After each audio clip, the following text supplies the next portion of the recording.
Donald Trump is now ratcheting up his attacks again on Haitian immigrants. In Pennsylvania, Trump accused Haitians of inundating the town of Charleroi in what Trump calls an invasion. And not far from here, the 4,000-person town of Charleroi. Do people? Oh, you know Charleroi. In Charleroi, Pennsylvania, has seen a 2,000% increase in the population of their town. Do you know that, right? Actually, nobody knows that because it is not true. A 2,000% increase in a town of 4,000 would make the population 100,000. The reality, according to the mayor of Charleroi, who laughed when asked about Trump's claim, is that his town has seen about 800 Haitians arrive, increasing the population by 20%. 20%, 2,000%. That's a big difference. Also, the mayor says most of the Haitians work at a local packaging plant whose owner could not find workers and went to an employment agency for help. The agency got the Haitians to come to the town. The mayor says the plant owner is still looking for more workers and that the Haitians are not taking anybody's jobs. What's more, the mayor says the Haitians have helped revitalize the town by occupying homes that were previously vacant. The bottom line, says the mayor, is that Donald Trump's claims are complete lies. And that is a pattern.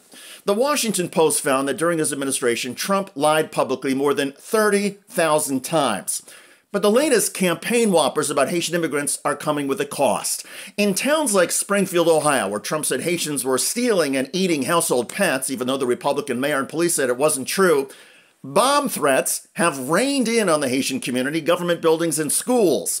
In other small towns, Haitians have reportedly received verbal threats and been accosted. And all of this so Donald Trump can fire up his anti-immigrant MAGA base. It's disgusting. And the mirroring of Trump by the MAGA maniacs is depressing. The former president has said, and said it at the debate, that in Springfield, Ohio, immigrants are eating cats and dogs. That's been disproven and debunked. How do you feel about that? Honestly, I don't like it. That's not what us Americans do. That's not how we live. We fish and stuff like that. We hunt for our food. As American, that's what we used to do. If you really need to eat food, there's homeless shelters if you want better food, like PB&J's, applesauce, stuff like that. But don't be eating our pets. I have a dog myself. I could never see someone eating him just because I care for him. He's like my brother, so. Yeah, I understand. I'm a dog owner, but it's not happening. So are you ready to just say, let's not talk about that anymore? Honestly, I mean, I would rather Trump talk about it because it is something we need to like stand for and say, hey, we need to address this. Even if it's not happening? Yeah, honestly. So in the Haitian culture, they do actually sacrifice the cats and dogs as animals. They'll grind their bones up and then they'll eat them. So. But that's not happening in Springfield, right? I mean, you never know. You never know. Well, I mean, the chief of police there, and we respect our law enforcement, the city manager, and the people have now marched saying this isn't happening here. And they're so at this point, should we stop talking about it? I mean, I'm asking you, or should we stop talking about something that's been proven to not be? It's 100% proven. I'm not from there, so I can't speak on their behalf. This thing about in Springfield, Ohio, that people are talking about eating cats and dogs, yeah. Do you believe that? You know, if you do your research and you take a look at, you can get on TikTok, any kind of social media platforms, you're going to see the actual people and what's going on there. So I'm not going to say what my opinion is. I'm going to say go do your own research. Well, the research that has been, the mayor of that town, the manager, the chief of police, they've all said it's fiction. Well, let's just talk about that some more because different cultures do different things. There's nothing against that. But when they come here, they don't know that we don't think that that's appropriate. With MAGA world believing Trump's lies, Trump repeating his lies, and Haitian immigrants in turn literally being threatened, several small towns, including Springfield, Ohio, are clearly reeling. Recently, MSNBC spoke to residents of Springfield about what they are seeing with the Haitian community and the impact of all of this. So it was a very terrifying feeling, but I was also enraged because I know that a lot of it is rooted in lies against the community that has shown me a lot of love. All this activity with the bombing threats and stuff, I mean, it has a little bit of an impact on the kids. They're kind of scared. What's going on right now is really chaotic and hectic. Everybody has the right to live in peace, and this is just disrupting our peace. And there's not, these people are nice people. They're good people. The Haitians, are nice people. They are good people. And by the way, they are also documented and in the United States legally. Despite the lies from Donald Trump and his running mate J.D. Vance that the Haitians are undocumented migrants, the Haitians have paperwork and are in the United States in accordance with U.S. laws. Many of the Haitians were already living in Florida and moved to the Midwest because of job opportunities and a lower cost of living. But those are all inconvenient facts for Donald Trump, and despite Trump being repeatedly called out on his lies by Republican mayors and the Republican governor of Ohio, Donald Trump is doubling down on his false claims and stoking more hatred and division. Because that is what Donald Trump does and how he thinks he can win. It is awful. Elon, he gave me that greatest, beautiful, most beautiful. He said, we're not going to have a country left if Trump doesn't get in. To close out the week, Donald Trump took to the stage in Walker, Michigan, slurring and garbling about his agenda for the country, including elevating billionaire Elon Musk. And you know what I'm going to let Elon do? Unless you people disagree, I'm going to get Elon, and he's great at this. He's going to be our cost cutter. I think he can save trillions. RFK Jr., who Trump says he'll appoint as health secretary, also spoke at the rally. And let's just say the former presidential candidate is not beating the weirdo allegations anytime soon.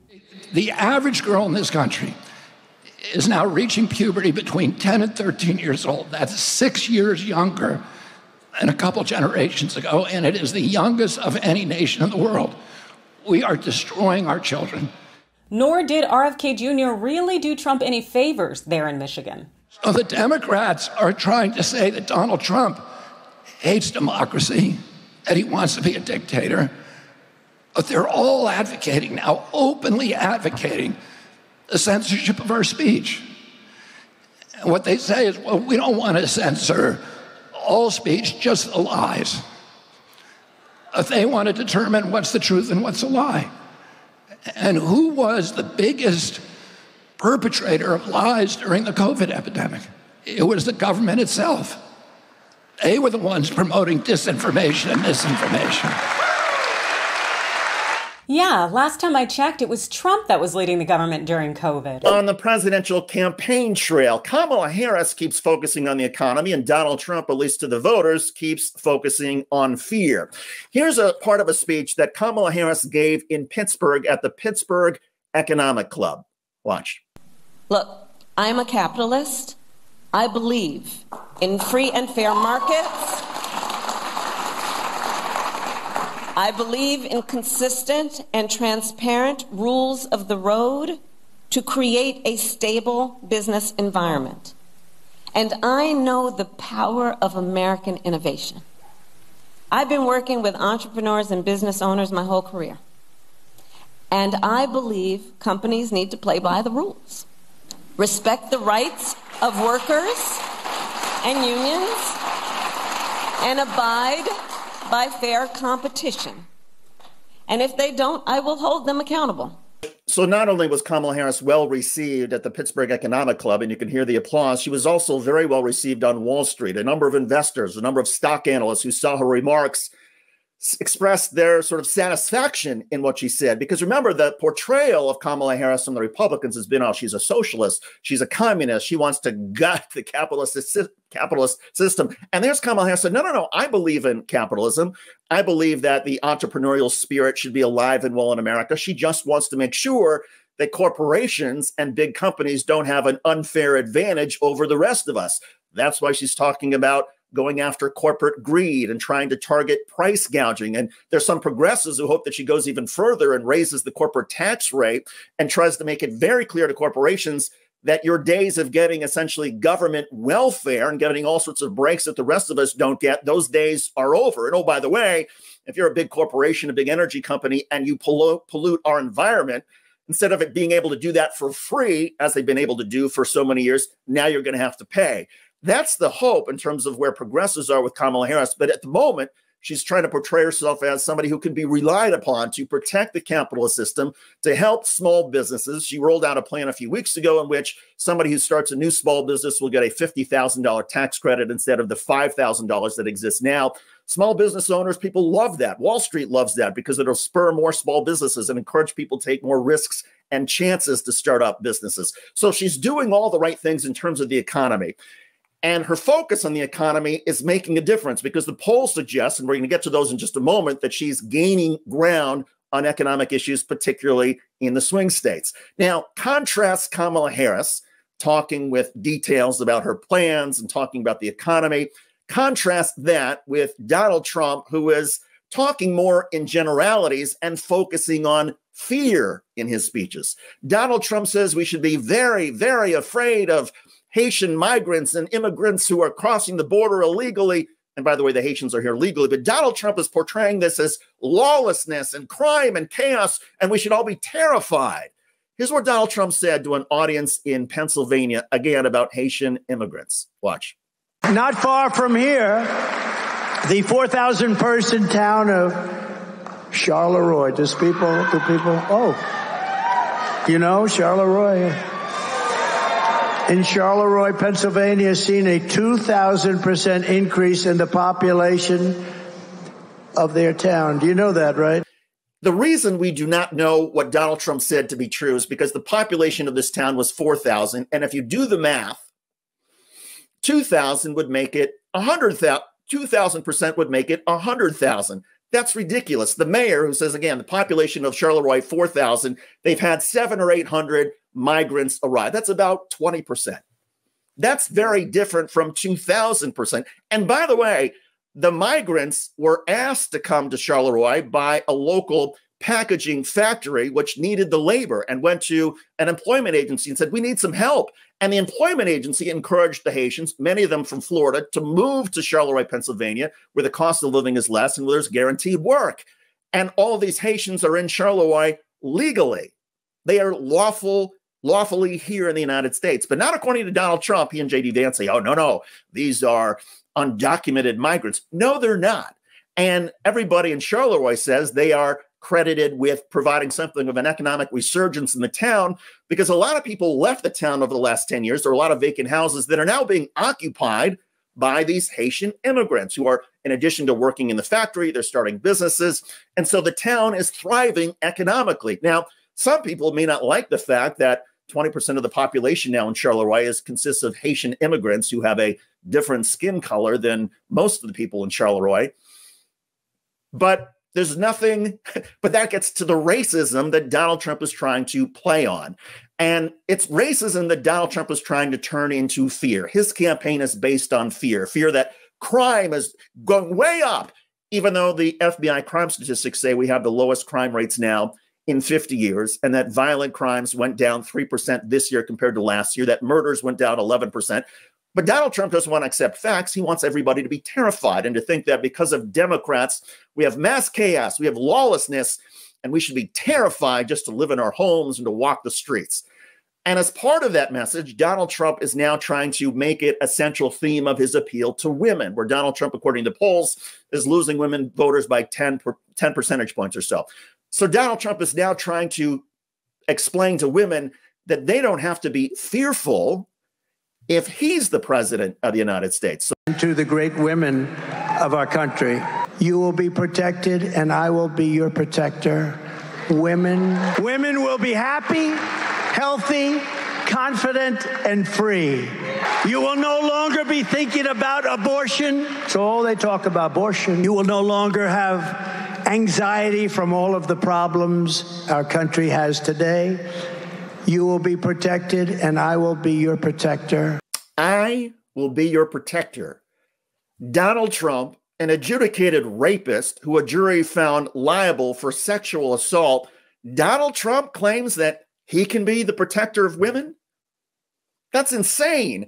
And oh, by the way, I think most women in this country have not forgotten that it was Donald Trump's Supreme Court justices who a couple of years ago got rid of Roe versus Wade, which In other words, they got rid of federal protections for abortion rights. And now you have some states across the United States where if you're 6 weeks pregnant, 6-week pregnant, you're out of luck in terms of terminating the pregnancy. You have to go to another state. Well, how does eliminating women's reproductive rights make them safer? How does Donald Trump claim to be the protector given his record? This isn't about policy for Donald Trump, obviously. It's about politics because Donald Trump has been told you're losing women very badly. We need to say something.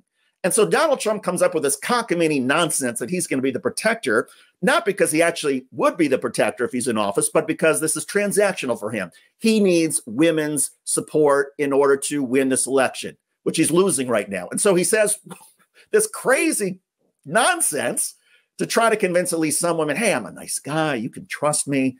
But what's really going on, in my view, is that this is sort of Donald Trump has become sort of like the abusive boyfriend or husband.